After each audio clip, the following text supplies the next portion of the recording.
নমস্কার, নিউজ ভ্যানগার্ডের এই মুহূর্তের আপডেটে আপনাদের স্বাগত। আমি অর্ণব রয়েছি আপনাদের সঙ্গে। তাপমাত্রা দিন দিন নামছে এবং স্বাভাবিকভাবেই শীতের আমেজ প্রত্যেকেই আমরা পেতে শুরু করেছি। সর্বনিম্ন তাপমাত্রা স্বাভাবিকের থেকে 4 ডিগ্রি কম রয়েছে এবং তার পাশাপাশি ছুটির দিনেও জাঁকিয়ে কিন্তু শীত পড়েছে রাজ্যে। সন্ধে নামলেই পিঠের দোকানে ভিড় লক্ষ্য করা যাচ্ছে।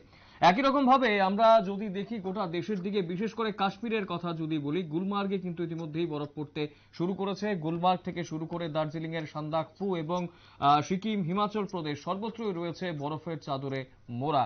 স্বাভাবিকভাবেই এই বিষয়গুলো কিন্তু চুটিয়ে উপভোগ করছেন পর্যটকরা। একই রকম ভাবে কলকাতার কথা যদি বলি, স্বাভাবিকের থেকে 2 ডিগ্রি কম রয়েছে টেম্পারেচার। উত্তরপ্রদেশে যদিও সেখানে দেখা গেছে কুয়াশার কারণে দুর্ঘটনার খবর উঠে আসছে, কিন্তু তার পরিপ্রেক্ষিতে পুরোভাবে এক প্রকার বলা যায় উল্টো যে চিত্র রয়েছে দক্ষিণ, অর্থাৎ দক্ষিণের রাজ্যগুলোতে দেখা যাচ্ছে বৃষ্টির পূর্বাভাস দেখা যাচ্ছে সেখানে। আরো বিস্তারিত জানবো, ওয়েদার আপডেট। সুপ্রীতি মুখার্জি রয়েছেন টেলিফোন লাইনে। সুপ্রীতি, ওয়েদার আপডেটে আর কি আপডেট পাওয়া যাচ্ছে? এক্ষেত্রে বলতে হয় যে টি-20 যে ধাঁচ, সেই ধাঁচেই কিন্তু এবার শীতের ইনিংস শুরু হয়ে গেছে এবং শীতের রীতিমতো জবুথবু গোটা রাজ্য, গোটা দেশ বলাই বাহুল্য, কারণ বহু করে দেশের পারদ নামছে। রবিবার অর্থাৎ আজকের দিনে দাঁড়িয়েও বলা হচ্ছে যে একেবারে শীতলতম দিন মৌসুমীর, অর্থাৎ শুধুমাত্র আজকে নয়, তুমি লক্ষ্য করে দেখবে যে আমরা প্রত্যেকটা দিনই এই কথা বলছি, অর্থাৎ দিন যত এগোচ্ছে ততই কিন্তু তাপমাত্রা একটু একটু করে কমতে শুরু করেছে। এবং আজ সকালের যদি সর্বনিম্ন তাপমাত্রার দিকে তুমি চোখ রাখো তাহলে সেখানেও দেখা যাচ্ছে যে স্বাভাবিক যে তাপমাত্রা থাকে তার থেকে কার্যত 4 ডিগ্রি কম দেখা যাচ্ছে যে স্বাভাবিকের থেকে সর্বনিম্ন তাপমাত্রা রাজ্যে। অর্থাৎ তুমি বুঝতে পারছো যে শীতের কতটা দাপট এই মুহূর্তে লক্ষ্য করা গেছে। সেক্ষেত্রে বলা যায় যে একেবারে ডিসেম্বরের আমরা মাঝ সময় এসে দাঁড়িয়ে রয়েছি, সামনেই রয়েছে ক্রিসমাস বড়দিন।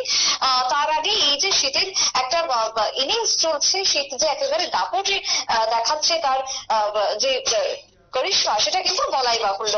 এবং সেই সঙ্গে আমরা যদি তাকাই একটু উত্তরের দিকে, অর্থাৎ উত্তর ভারতের দিকে যদি আমরা চোখ রাখি, সেই জায়গাতেও কিন্তু এখন শৈল যে জায়গাগুলি রয়েছে, শৈল শহরের থেকেও উত্তর ভারতের তাপমাত্রা কিন্তু অনেকটাই নেমে গেছে। তার মানে তুমি বুঝতে পারছো যে কতটা এই মুহূর্তে দেশ জুড়ে শীত পরিলক্ষিত হচ্ছে। আর এই শীত মানেই আমরা জানি যে একেবারে চিরাচরিত যে খাবার, সেই খাবারেরও কিন্তু ইতিমধ্যে ভিড় শুরু হয়ে যায় সন্ধে নামলেই। বিশেষ করে শীত মানেই তুমি দেখবে যে কোথাও উনুনের উপর গরম আঁচে চলছে ভুট্টা, আবার কোথাও দেখবে তুমি পিঠে, সেই পিঠে এবং ভুট্টা, বা কোথাও দেখবে গরম গরম মোমো। সবটাই কিন্তু এই মুহূর্তে রাজ্যের বিভিন্ন অলিগলি এবং তার সঙ্গে বিভিন্ন শহরের প্রান্তে কিন্তু লক্ষ্য করা যাচ্ছে শীতের এই সমস্ত খাবার। একদিকে যেরকম শীত, তার সঙ্গে শীতের পোশাক বিক্রিও জমে উঠেছে, তার সঙ্গে জমে উঠেছে কি না খাবার দাবার। সবকিছু মিলিয়ে ডিসেম্বরের একেবারে শেষ সপ্তাহ বা মাঝসময়ের মধ্যে আমরা যেটা এখন দাঁড়িয়ে রয়েছি, তাই এই মাঝসময়ের মধ্যে একেবারে শীত যেরকম ভাবে উপভোগ করতে হয়, খাওয়া দাওয়া, পোশাক পরিচ্ছদ থেকে শুরু করে ঘুরতে যাওয়া, সবটাই কিন্তু উপভোগ করছে এই মুহূর্তে রাজ্যবাসী। কারণ তোমাকে বলছিলাম যেমনটা যে ইতিমধ্যে শৈল শহর যেগুলোতে বরফ পড়তেও কোথাও কোথাও শুরু হয়ে গেছে, তাই সেই আমেজটাও কিন্তু কেউ ছাড়তে নারাজ এই সময় দাঁড়িয়ে। কারণ এই ডিসেম্বরের মাঝসময়ে এতটা শীত, তার সঙ্গে কোথাও বরফ, তার সঙ্গে কোথাও তুষার বৃষ্টি, এই যে একটা লোভনীয় পর্যটকদের যে জায়গাগুলি রয়েছে, সেই জায়গাতে পর্যটকদের এই মুহূর্তে উপচে পড়া ভিড় লক্ষ্য করা যাচ্ছে। তার সঙ্গে রাজ্যের তাপমাত্রাও কিন্তু তোমাকে যেমনটা জানাচ্ছিলাম সর্বনিম্ন তাপমাত্রার কথা, তার সঙ্গে সর্বোচ্চ তাপমাত্রা সেটাও কিন্তু 24 ডিগ্রি বা কখনো 25 ডিগ্রি সেলসিয়াসের মধ্যেই থাকছে। আপেক্ষিক আর্দ্রতা বাতাসে সেটাও সর্বোচ্চ তোমার 100 বা 98 বা 90 এর ঘরে থাকছে, আবার সর্বনিম্ন তাপমাত্রা 40 বা 48 এর ঘরে থাকছে। সবকিছু মিলিয়ে এই মুহূর্তে রাজ্যে জাঁকিয়ে পড়েছে যে শীত, এবং রাজ্যবাসী এই শীত উপভোগ করছে গোটা দেশের সঙ্গে।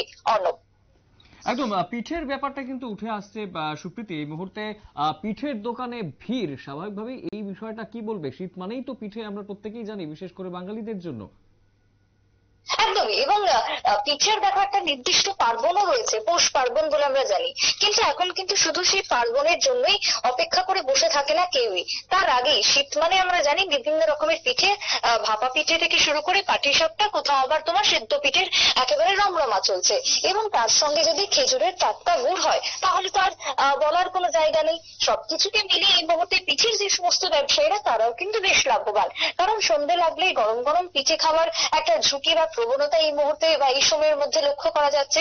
অন্যান্য সময় গরমে বা সারা বছর যে দোকানগুলোতে ভিড় থাকে তার থেকে কিন্তু এই শীতকালে পিঠের দোকানের ভিড়টাই একটু বেশি লক্ষ্য করা যায়। আমি যদি শহরের তোমার কথা বলি, তুমি যাও শকুন্তলা রোডের দিকে বা তুমি যাও একটু এদিকে রবীন্দ্র ভবনের দিকে, প্রত্যেকটা জায়গাতেই যে স্ট্রিট ফুড গুলো রয়েছে তার থেকে তুমি যদি একটু নজর করো, পিঠের যে দোকান সেই দোকানগুলোতে কিন্তু ভিড় সব থেকে বেশি। অর্থাৎ সবাই লাইন দিয়ে রয়েছে যে কার ভাগ্যে আগে আসবে ভাপা পিঠেটা। সেই জন্য শীত মানে যেরকম একটা ওতপ্রোত ভাবে জড়িয়ে রয়েছে পিঠে, পাটিসাপটা, মালপোয়া, সেই পিঠেই কিন্তু এখন একেবারে রমরমিয়ে বিকোচ্ছে রাজ্যের পিঠে ব্যবসায়ীরা। শুধু শহর আগরতলা নয়, রাজ্যের চারিপ্রান্তে এই একই ছবি পরিলক্ষিত। সামনেই আসছে পৌষ পার্বণ, সেই পৌষ পার্বণের আগেই কিন্তু জমে উঠেছে পিঠে ব্যবসা শীতকে কেন্দ্র করে। অনু, একদম অসংখ্য ধন্যবাদ সুপ্রীতি বিস্তারিত তথ্য তুলে ধরার জন্য। অবশ্যই যে বিষয়টা আপনাদের সামনে আমরা তুলে ধরলাম, শীতের প্রবাহ কিন্তু বাড়তে শুরু করেছে এবং ছুটির দিনে জাঁকিয়ে শীত এবং স্বাভাবিকভাবে প্রত্যেকে কিন্তু উপভোগ করছেন সেই বিষয়টা। গোটা দেশের বিভিন্ন জায়গাতে শীতের প্রবাহ অনেকটাই লক্ষ্য করা যাচ্ছে এবং কাশ্মীর থেকে শুরু করে সিকিম, গুলমার্গ প্রত্যেক জায়গাতেই শীতে বরফের চাদরে মুড়ে গেছে। পর্যটকরা অনেকটাই উপভোগ করছেন এই গোটা বিষয়টা। সময় ছোট বিজ্ঞাপন বিরতির রয়েছে অন্যান্য সংবাদ, সঙ্গে থাকবেন।